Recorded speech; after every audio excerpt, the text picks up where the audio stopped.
sehingga dengan nikmat dan taufik dari Allah kita masih Allah mudahkan untuk melakukan ketaatan kepada Allah.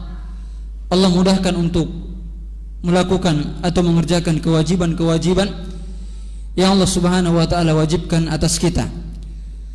Kemudian salawat dan salam mudah-mudahan senantiasa tercurahkan kepada Nabi kita yang mulia sallallahu alaihi wasallam, kepada keluarga beliau, sahabat-sahabat beliau tanpa terkecuali. Kita lanjutkan kajian kita pada malam hari yang baik ini dari kitab Al-Ikhlas Thariqul Khalas.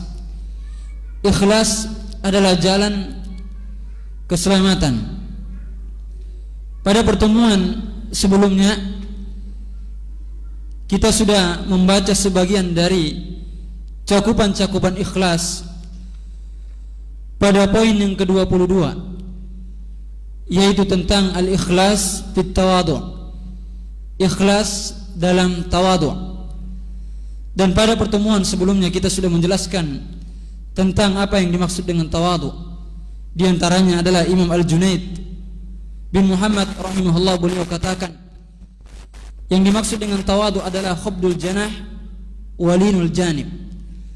Seseorang itu merendahkan diri terhadap orang lain dan mudah untuk bergaul atau ramah terhadap orang lain. Ini definisi tawadu menurut Al-Junaid bin Muhammad rahimahullah. Jadi ketika seseorang merendahkan diri, kemudian dia mudah bergaul dengan orang lain atau ramah, maka itulah yang dimaksud dengan tawadu menurut beliau. Adapun menurut Imam Hasan Al-Basri, beliau katakan yang dimaksud dengan tawadu adalah an takhrud min manzilika fala talqa muslima illa ra'aita lahu 'alaika fadla. Yang dimaksud dengan tawadu, kata Imam Hasan Al-Basri rahimahullah, adalah apabila engkau keluar dari rumahmu dan tidaklah engkau menjumpai seorang muslim, kecuali engkau tanamkan dalam dirimu bahwasanya muslim yang engkau temui itu adalah lebih baik dari dirimu. Ini definisi tawadu dari Al-Imam Hasan Al-Basri rahimahullah. Dan ini sungguh sulit untuk mengamalkannya. Jadi beliau katakan, tahukah kalian apa yang dimaksud dengan tawadu? Kemudian beliau menjelaskan yang dimaksud dengan tawadu adalah ketika engkau keluar dari rumahmu dan engkau melihat dan engkau berjumpa dengan seorang muslim, kemudian tertanam dalam diri kita bahwasanya muslim yang kita temui itu lebih baik dari diri kita. Jadi ketika ketemu sama orang lain, kita masih menganggap diri kita yang paling pintar, kita yang paling baik, atau kita menganggap diri kita lebih baik dari orang lain dari hal apapun itu, maka kita belum dikatakan tawadu. Demikian juga kita sudah menjelaskan tentang definisi tawadu dari Imam Al-Fudail bin Iyad rahimahullah, bukan At-Tufail, tapi Al-Imam Fudail bin Iyad rahimahullah. Beliau katakan yang dimaksud dengan tawadu adalah engkau tunduk dan patuh terhadap kebenaran. Meskipun engkau mendengarnya dari anak kecil, maka engkau menerimanya. Dan engkau menerima kebenaran meskipun engkau mendengarnya dari orang yang paling bodoh. Ini definisi tawadu menurut Al-Fudail bin Iyad rahimahullah. Maka tentunya definisi-definisi yang dijelaskan oleh para ulama tidaklah saling bertentangan antara yang satu dengan yang lainnya. Justru definisi yang satu dengan yang lainnya saling melengkapi. Maka lebih sederhananya, yang dimaksud dengan tawadu adalah ketika kita merendahkan diri di hadapan orang lain dan kita tidak menyombongkan diri atas mereka. Inilah makna dari tawadu, lawan dari kesombongan. Maka seorang mukmin dia tidak boleh merasa lebih baik dari orang lain dalam hal apapun itu, sehingga ketika dia merasa baik daripada orang lain, maka ini akan mengarahkan dia kepada kesombongan. Dan biasanya kalau seseorang sudah merasa dia yang paling pintar, maka dia akan meremehkan orang yang di bawah dia. Demikian juga biasanya ketika seorang merasa paling kuat, maka dia akan meremehkan orang yang lemah, yang di bawah dia. Demikian juga ketika seorang merasa paling kaya, merasa paling semuanya, maka dia akan meremehkan orang yang di bawah dia, yang selain dengan dia. Maka kesimpulannya yang dimaksud dengan tawadhu adalah ketika kita merendahkan diri di hadapan kaum mukminin. Demikian, ini adalah lawan dari kesombongan. Intinya kita merendahkan diri di hadapan kaum mukminin dan tidak menyombongkan terhadap mereka. Inilah makna dari tawadhu. Dan pada pertemuan yang lalu juga kita sudah jelaskan, tawadhu itu enggak pada semua orang kita tawadhu. Tidak kepada semua orang kita tawadhu. Karena di antara bentuk tawadhu yang benar adalah dia menempatkan tawadhu pada tempatnya, pada posisinya. Adapun tawadhu terhadap orang-orang kufar, orang-orang yang zalim, maka inilah bukanlah perkara yang baik. Ini bukanlah kemuliaan, bahkan ini kehinaan. Atau sebagai contoh misalnya di dalam peperangan seseorang berjalan dengan gagah, dengan tegap, dengan berani di hadapan orang-orang kufar, maka ini bukanlah kesombongan.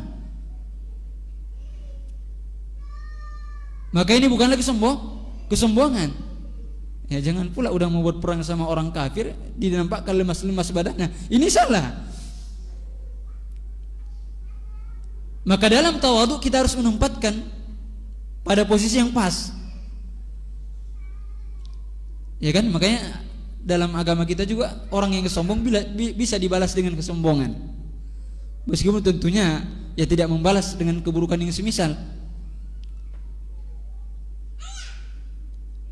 Maka seorang ketika menerapkan tawadhu harus menempatkan diri dengan pas, dengan tepat. Maka kita katakan ketika seseorang berjalan gagah, berjalan tegap di hadapan musuh-musuh orang-orang kufar, maka ini bukan menunjukkan kepada kesombongan. Bahkan pada saat ini diperintahkan, dianjurkan. Karena kalau kita menampakkan lemah, nanti mereka akan menjadi-jadi. Mereka mengira orang ini lemas ini, dari jalannya ada peot-peot katanya kan. Tohib. Maka ini pembahasan yang sangat penting. Seorang mukmin hendaknya mempunyai sifat tawadhu ini. Kenapa tidak? Nabi aja disuruh sama Allah agar tawadhu, apalagi kita.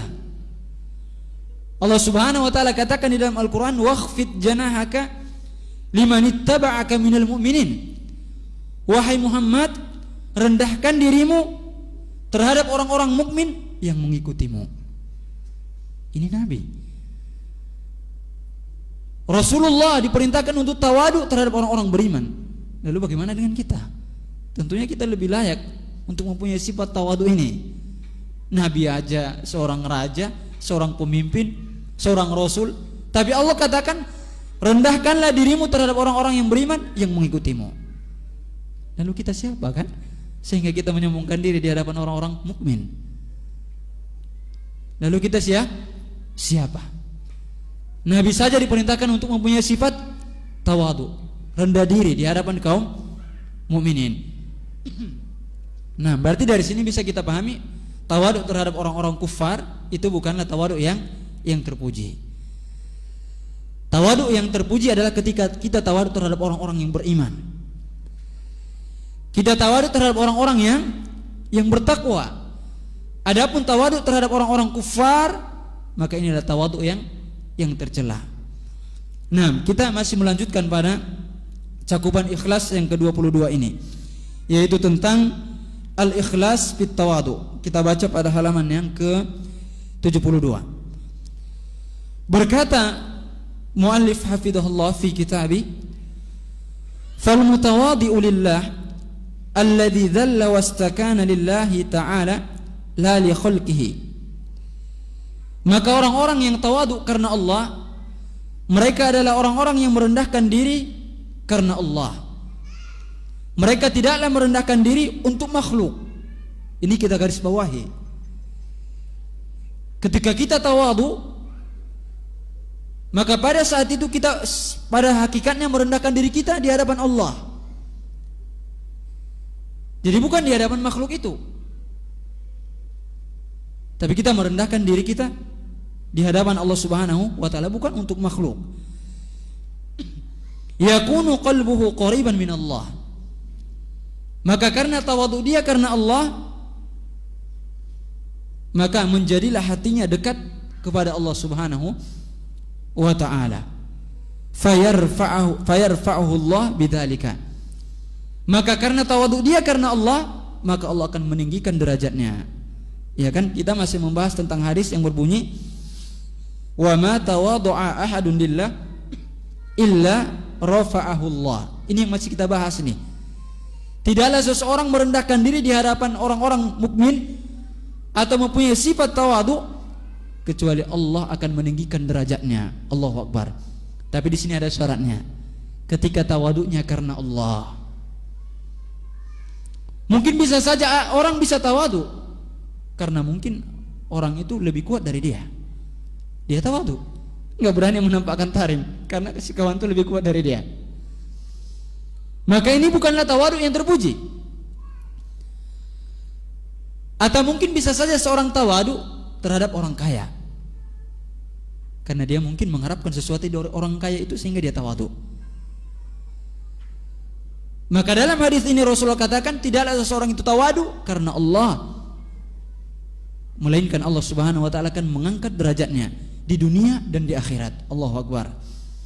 Ya sebagaimana kita jelaskan ya. Ya kalau orang yang tawadhu di dunia, cara Allah meninggikan derajatnya di dunia dengan orang senang terhadap orang itu.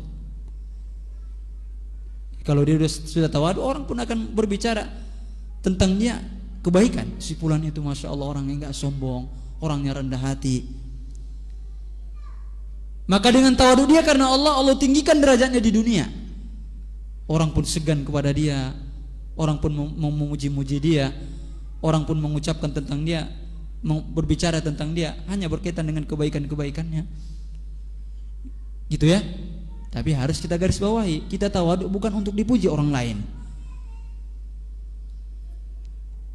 Hadis ini harus senantiasa kita hadapkan dalam diri kita ketika kita tawadhu. Karena apa kita tawadhu? Ini pembahasan kita. Kita merendahkan diri di hadapan orang lain karena Allah. Maka ketika kita tawadhu di hadapan Allah, Allah akan tinggikan derajat kita di dunia, di hadapan manusia, dan kelak pada hari kiamat Allah tambahkan pahala kita, Allah tinggikan derajat kita di surga. Makanya anak sering katakan ya, sampaikan tawadhu ini bukan perkara yang mudah. Demi Allah, tawadhu ini bukan perkara yang mudah. Ini teori aja, ini mudah kita. Oh tawadhu seperti ini, tapi prakteknya yang sulit. Prakteknya yang sulit. Kenapa prakteknya sulit? Karena fitrahnya manusia itu dia ingin lebih unggul dari orang lain. Itu fitrahnya kita. Bahkan kalau orang lain bilang si fulan itu lebih baik dari antum, gimana kira-kira? Kita tidak akan senang. Karena fitrahnya kita manusia ini, kita lebih suka unggul dibandingkan dengan orang lain. Itulah kita. Dan memang nggak bisa dipungkiri, nggak bisa dipungkiri. Namanya kita ini manusia, secara fitrahnya dia suka kalau dia itu lebih unggul dari orang lain, dari segi apapun. Makanya ketika kita kita paling nggak suka dibanding-bandingkan. Manusia ini kita lah ya, paling tidak suka dibanding-bandingkan. Apalagi istri-istri kita dibandingkan. Udah merajuk dia nanti nggak mau masak lagi.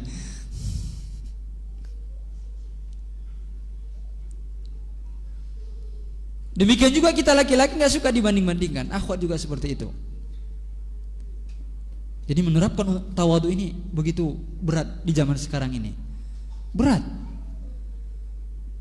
Karena tadi Imam Hasan Al-Basri mengatakan yang maksud dengan tawadhu, kita keluar dari rumah jumpa sama seorang muslim, kecuali kita tanamkan dalam diri kita, muslim yang kita temui itu lebih baik dari kita.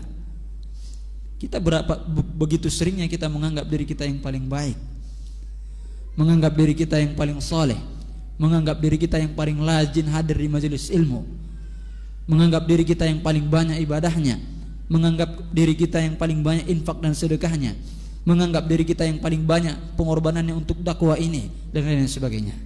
Allahu musta'an. Nas'alullah salama wal afiyah. Semoga Allah tanamkan sifat tawadhu ini dalam diri kita, dan kita tawadhu karena Allah Subhanahu wa ta'ala. Kemudian kata muallif, fa huwa fi zahir habitun nazilun. Maka secara zahir orang yang tawadhu karena Allah ini dia kelihatan rendah.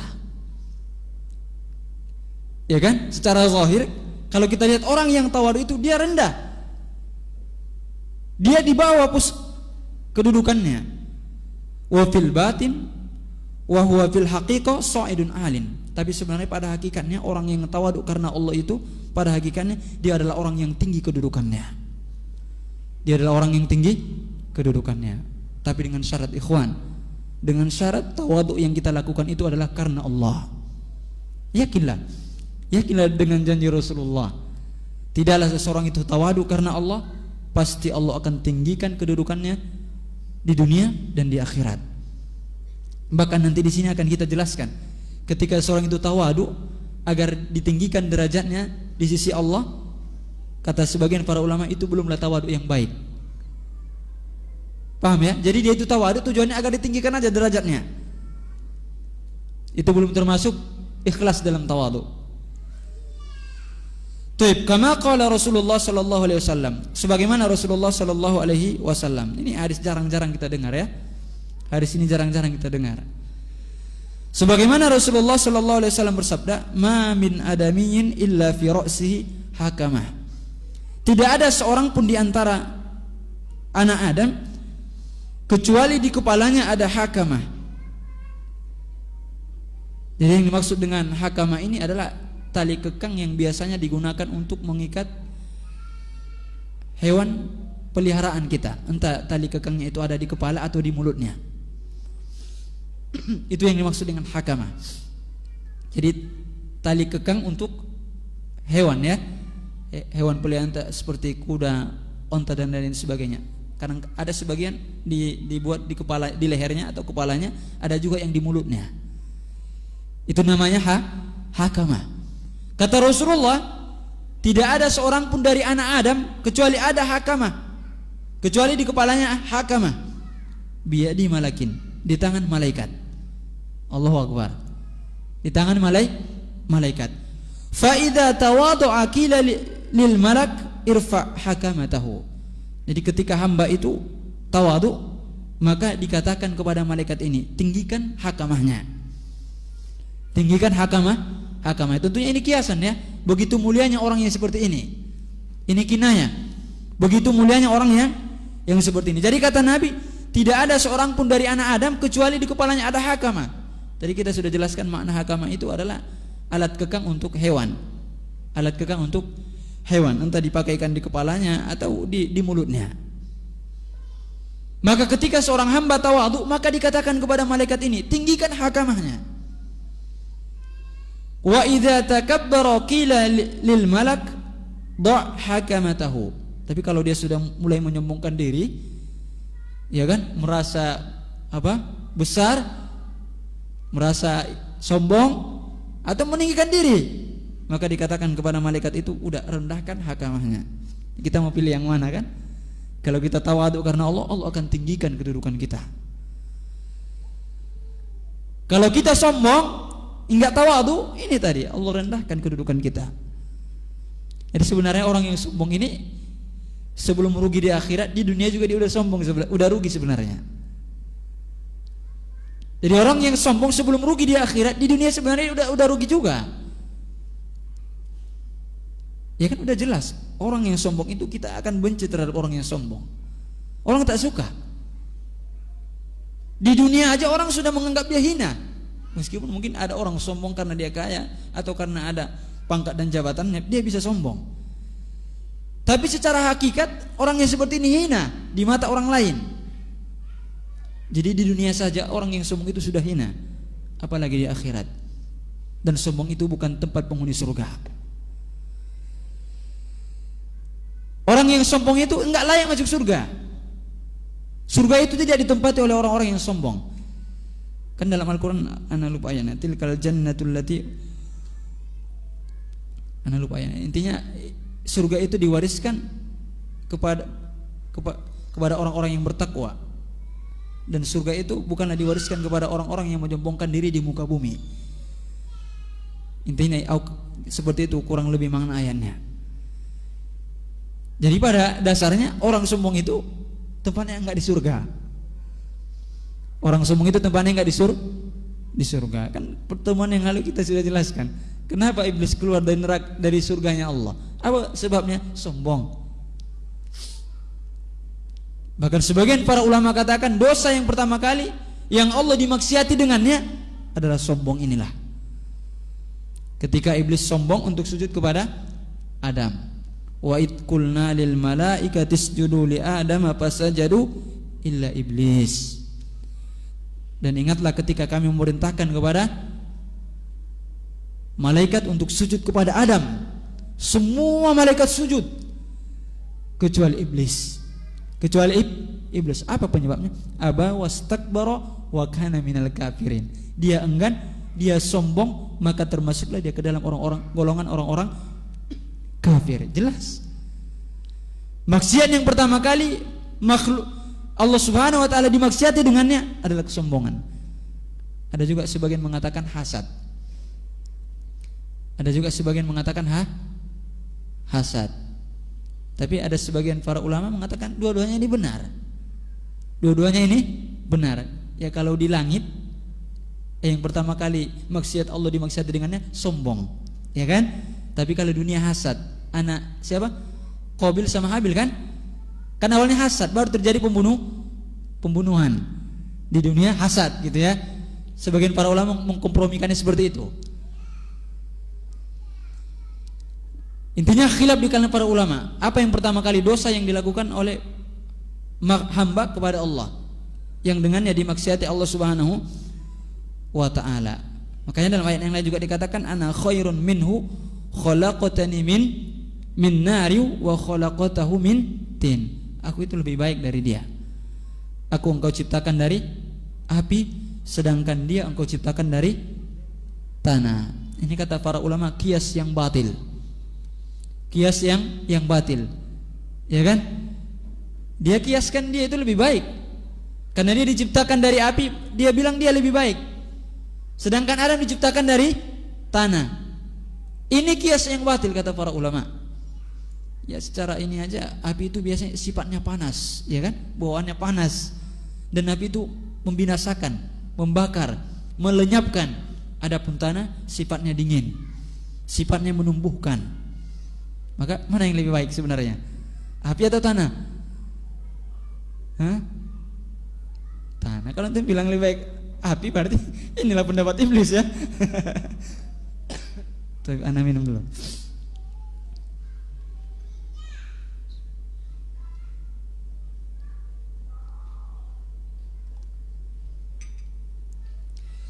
Taib, ini diantara bahayanya kalau kita nggak punya sifat tawadhu ikhwan, terus kita latih. Tadi ana terus ulang-ulangi, tawadhu ini bukan perkara yang mudah. Bukan mudah untuk jadi orang yang punya sifat tawadhu itu karena Allah. Bukan mudah. Ini tujuannya terus kita belajar nih, agar kita melatih diri kita untuk menjadi hamba-hamba Allah yang tawadhu di muka bumi ini. Taib. Kemudian muallim melanjutkan, fal mutakabbirul ladzi yatlubul isti'la yu'aqabu bi an yakhfidahu Allah wa yankusahu. Maka orang-orang yang sombong, yang dia mencari ketinggian, maksudnya dia berharap dipuji, dia berharap agar dia yang dikatakan paling baik dan sebagainya, atau dia mencari ketinggian. Yu'aqabu bi an yakhfidahu Allah wa yankusahu. Maka orang seperti ini Allah akan hukum dia dengan Allah rendahkan dia, hinakan dia. Wal mutawadi'u alladhi yatawada'u lillah yuthibuhu Allah bi an yun'ishahu wa yarfa'ahu. Adapun orang yang tawadu karena Allah, maka Allah akan balas dia dengan Allah meninggikan kedudukannya. Allah balas dengan Allah meninggikan kedudukannya. Tawaduklah kita di hadapan makhluk. Tawaduklah kita di hadapan orang-orang yang beriman. Enggak ada gunanya sombong itu. Sedikit pun enggak ada gunanya. Ya kan? Kadang-kadang kita sombong, apa yang kita sombongkan dalam diri kita ini? Enggak ada yang kita sombongkan. Dan enggak layak kita sombong. Kenapa enggak layak kita sombong? Semua dari Allah. Kita diciptakan dari tetes mani yang hina. Iya kan? Semuanya pemberian Allah. Kalau Allah katakan hilang, hilang itu nikmat. Enggak usah sok-sokan kita. Ini penglihatan kita ini, kalau Allah berkehendak, nasallallahu salam wal afiyah, kalau Allah bilang hilang, nggak bisa lihat kita lagi. Betapa banyak kita lihat kawan-kawan kita lah atau kenal-kenalan kita yang dulunya badannya gagah, latihan terus ngangkat barbel dan lain sebagainya. Udah Allah timpa dia, Allah uji dia, stroke, habis riwayat, tamat. Apalagi badan yang kuat yang dibangga-banggakan selama ini, fitnessnya benar ya itu bahasanya ya. Ini mau salah-salah kita kalau ada bahasa Inggrisnya nih kan. Badannya kuat, udah Allah uji dia sakit stroke, udah nggak bisa ngapa-ngapain lagi. Jadi ini jadi pelajaran sama kita, nggak ada gunanya apa yang mau kita sombongkan dalam diri kita ini. Nggak ada yang bisa kita sombongkan, nggak ada yang bisa kita sombongkan. Maka kita harus berusaha untuk menjadi hamba Allah yang tawadhu, yang berjalan di muka bumi ini. Taib, kemudian qala Syekh Al-Islam Ibnu Taimiyah rahimahullah, qauluhu sallallahu alaihi wasallam, beliau menjelaskan tentang sabda Rasulullah sallallahu alaihi wasallam, ma tawadhu'a ahadun lillah illa rafa'ahu Allah. Tidaklah seseorang itu tawadu karena Allah kecuali Allah akan meninggikan derajatnya. Kata Syekh Islam Ibnu Taimiyah rahimahullah, falau tawadhu'a liyarfa'ahu Allah subhanahu lam yakun mutawadi'an. Kita garis bawah ikhwan. Kata Syekh Islam Ibnu Taimiyah rahimahullah, kalau seandainya seseorang itu tawadu agar Allah tinggikan kedudukannya, agar Allah tinggikan derajatnya, ini aja niat dia untuk tawadu, maka kata beliau, orang yang seperti ini belum dikatakan tawadu. Orang yang seperti ini belum dikatakan tawadu. Sampai tawadunya itu benar-benar karena Allah, bukan untuk tujuannya tadi agar ditinggikan derajat dia di dunia, bukan itu tujuan dia. Sampai benar-benar dia tawadu karena Allah. Meskipun sebenarnya ketika seorang itu sudah tawadu karena Allah, itu nanti ngikut, Allah akan tinggikan derajat kita. Jadi kalau seseorang itu tawadunya niatnya hanya agar ditinggikan derajatnya di dunia misalnya, maka itulah yang didapatkan. Tapi belum tentu dia mendapatkan pahala di sisi Allah. Tapi kalau seseorang itu sudah tawadu karena Allah, pasti Allah juga akan tinggikan kedudukannya. Itu yang dimaksud oleh Syekh Islam Ibnu Taimiyah. Fa innahu yakunu maqsuduhu rif'ah wa dzalika yunafi at-tawadhu. Ini yang kita jelaskan tadi. Jadi kalau cuma niat dia tawadu itu agar ditinggikan aja derajatnya, maka itu menafikan yang namanya tawadu. Ini berat juga mengamalkannya kan. Benar-benar memang ketika kita tawadu, yang kita harapkan hanya karena Allah. Ya kan? Udah cukup bagi kita Rasulullah sebagai contoh kita. Bagaimana Nabi itu mempunyai sifat tawadu. Pada pertemuan sebelumnya kita jelaskan di antara sebagian contohnya, ada baru satu ya contohnya pada pertemuan sebelumnya. Ya, di antara kebiasaan Nabi kalau berkunjung ke orang-orang Ansar, maka beliau menyalami anak-anak kecil dan beliau mengusap kepala anak-anak kecil. Luar biasa, ini menunjukkan ketawaduan ikhwan. Jumpa sama anak-anak salam, kemudian diusap kepalanya, padahal beliau Nabi. Padahal kalau kita harap, apa yang mau kita harap dari anak-anak ini? Iya kan? Kan kita enggak mengharapkan apa yang mau kita harap dari anak-anak itu ketika kita mengucapkan salam kepada mereka. Kecuali yang kita inginkan pahala dari Allah. Jadi Anas bin Malik katakan, Rasulullah itu kalau udah berkunjung ke orang-orang Ansar, ya beliau salami anak-anak kecil dan beliau usap kepalanya. Bahkan dalam hadis yang lain juga, tawadunya Nabi yang mulia sallallahu alaihi wasallam dijelaskan oleh Aisyah Ummul Mukminin. Ditanya oleh Urwah, dia berkata, qultu li Aisyah, aku berkata kepada Aisyah, ya Ummul Mukminin, wahai ibundanya kaum mukminin. Ya, istri-istri Nabi itu adalah ibundanya Ummul Mukminin, ibundanya kaum mukminin. Aisyah kana yasna Rasulullah sallallahu alaihi wasallam idza kana indik. Idza kana indak. Wahai Ummul Mukminin Aisyah, apa saja yang diperbuat oleh Nabi kalau Nabi itu ada di sisimu. Allahu Akbar. Tentunya istri-istri Nabi tahu dengan apa yang diperbuat oleh Nabi. Karena orang yang paling kenal dengan kita, istri kita itulah. Jadi jangan banyak cerita di hadapan istri. Istri itu paling tahu tentang diri kita. Makanya nak kalau kajian bawa istri takut-takut ngomong. Ini enggak ikut, alhamdulillah, aman lah kan. Kalau ikut istri betul-betul harus dijaga ucapan. Dia tahu, nanti ketawa dia pas yang kita ini bohong katanya kan. Istri kita itu paling tahu siapa kita sebenarnya. Maka berbuat baiklah kepada istri-istri kita. Berbuat ihsanlah kepada istri-istri kita. Wa ashiruhunna bil ma'ruf. Ya kan? Pergaulilah mereka dengan cara yang baik. Maka Urwah bertanya kepada Aisyah, apa saja yang dilakukan oleh Nabi kalau berada di sisimu? Kata Aisyah radhiyallahu anha, ma yaf'alu ahadun fi mihnati ahlihi. Jadi Nabi itu melakukan sebagaimana apa yang dilakukan oleh salah seorang di antara kalian kalau dia bersama istrinya. Lihat ikhwan, berarti perbuatan ini yang akan kita jelaskan ini biasa dilakukan oleh para sahabat dan Rasulullah. Jadi jangan sampai kita suami gengsi melakukan ini. Itu maksudnya sebelum kita jelaskan ya. Karena ketika Ummul Mukminin ditanya, apa saja yang diperbuat oleh Rasul kalau berada di sisimu? Kata Aisyah, apa yang diperbuat oleh salah seorang di antara kalian ketika dia bersama keluarganya, bersama istrinya. Kita lihat bagaimana tawaduknya Nabi, ikhwan. Aisyah radhiyallahu anha mengatakan,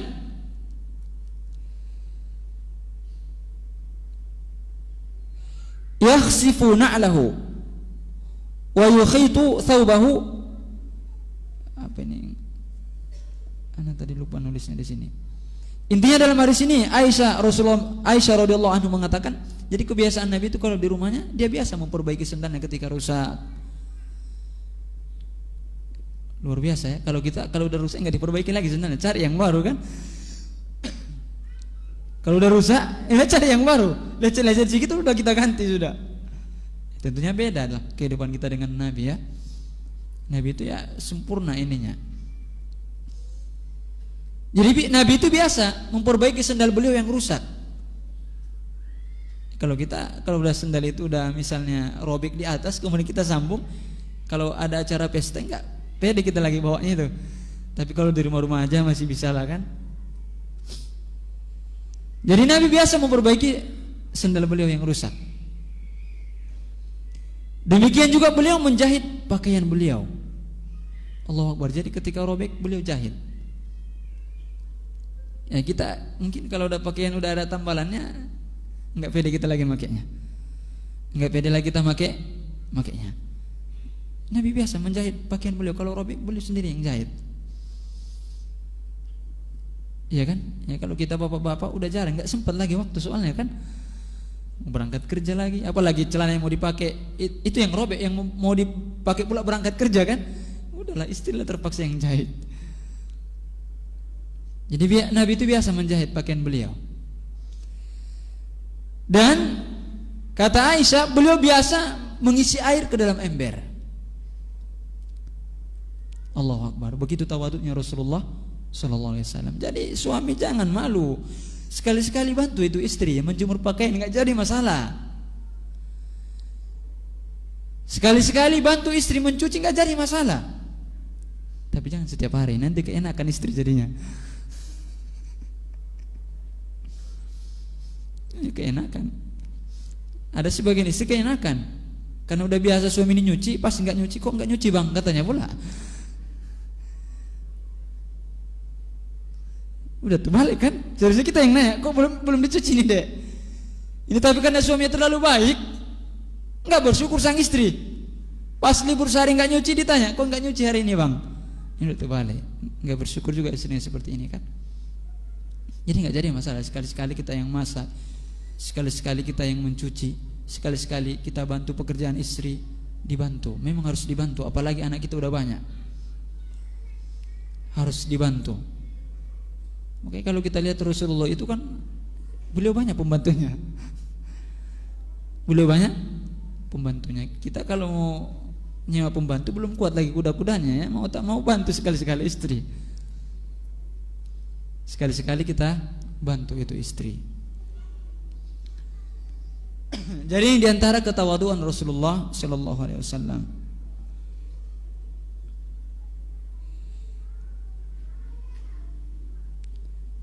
Kemudian kita baca paragraf berikutnya insyaallah. Satu paragraf lagi kita tutup dengan ini insyaallah.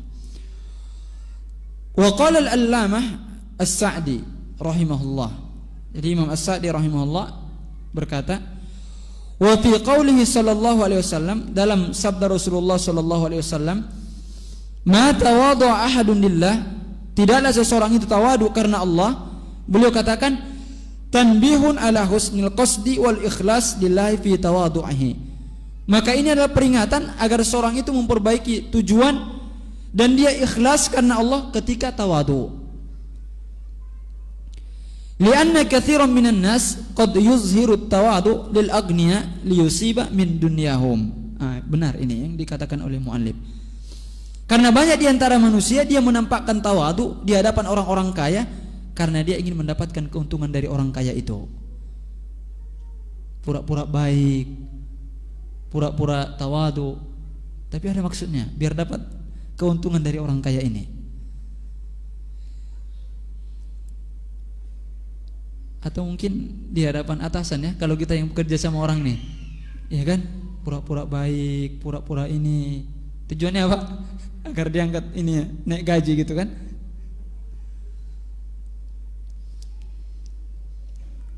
Kemudian muallif mengatakan, aulir ru'asa liyanal bisababihim matlubahu. Oh, ini banyak lagi nih. Atau seseorang tawadu di hadapan para penguasa, tujuannya agar dia mendapatkan sesuatu yang dia inginkan.